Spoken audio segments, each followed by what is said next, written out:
এই মেশিনের trimming speed programme থেকে কম বেশি করা যায়।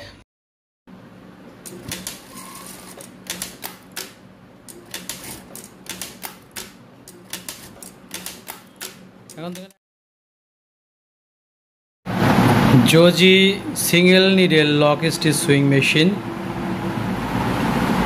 Machine model ZJ9803AR-D3। তোমাদের আজকের এই ভিডিওতে আপনাদেরকে দেখাবো এই মেশিনের নাইফের স্পিড কিভাবে কম বেশি করবেন। নাইফের স্পিড কিন্তু এখন যথেষ্ট পরিমাণে আছে, তো নাইফের স্পিডকে কম বেশি করতে হলে পি বাটন চাপ দিয়ে ধরতে হবে, প্রোগ্রাম নাম্বার চলে আসবে, তখন প্লাস বাটনের সাহায্যে আপনাকে যেতে হবে 44 নাম্বার প্রোগ্রামে।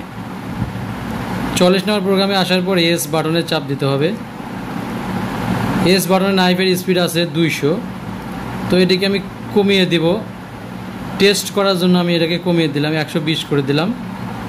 এস বাটন চাপ দিয়ে এটাকে সেভ করে দিতে হবে।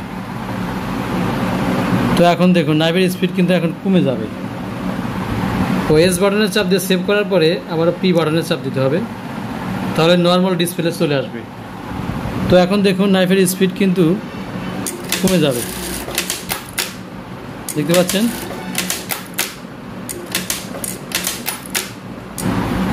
আরও কিন্তু কম হবে, আরও কম করলে, আরও স্পিড কমাইলে কি ঘটনা ঘটে আপনাদেরকে দেখাচ্ছি।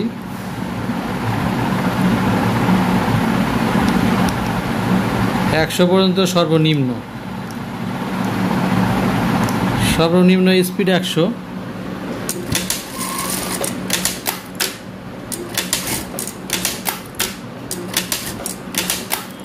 এখন দেখেন একবারে কিন্তু স্পিড কমে গেছে। তো এটা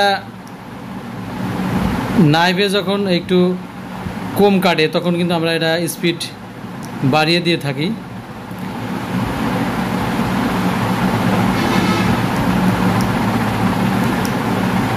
তো নাইফের স্পিড বাড়ানোর জন্য আবারও আপনাকে পি বাটনের চাপ দিয়ে ধরতে হবে, প্রোগ্রাম নাম্বার চলে আসবে, দেখতে পাচ্ছেন 44 নম্বর প্রোগ্রাম চলে এসেছে। 44 নম্বর প্রোগ্রাম আসার পরে এস বাটনের চাপ দিতে হবে, এরপরে এখান থেকে আপনি স্পিড বাড়াতে পারবেন।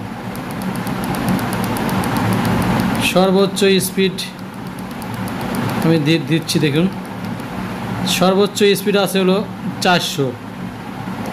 এরপর আমি এটাকে সেভ করে দিলাম। এখন দেখুন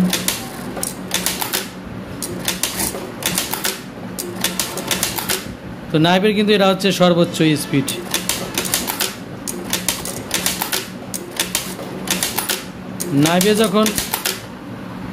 নাইফের ফিক্সড নাইফে যখন ধার কম থাকে তখন আমরা একটু স্পিড বাড়িয়ে দিয়ে থাকি। এরপরে অনেক সময় দেখা যায় নাইফের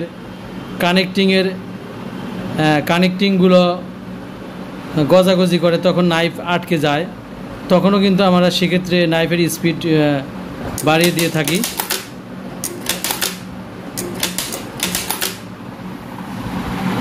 তো নাইফের স্পিড এর লিগ্যাল পজিশন হচ্ছে, আপনি যখন নতুন নাইফ লাগাবেন তখন এর লিগ্যাল রেঞ্জ হচ্ছে 250 হচ্ছে নাইফের লিগ্যাল রেঞ্জ। যখন আপনি নতুন নাইফ ব্যবহার করবেন মেশিনে তখন 250 দিবেন স্পিড, নাইফের স্পিড।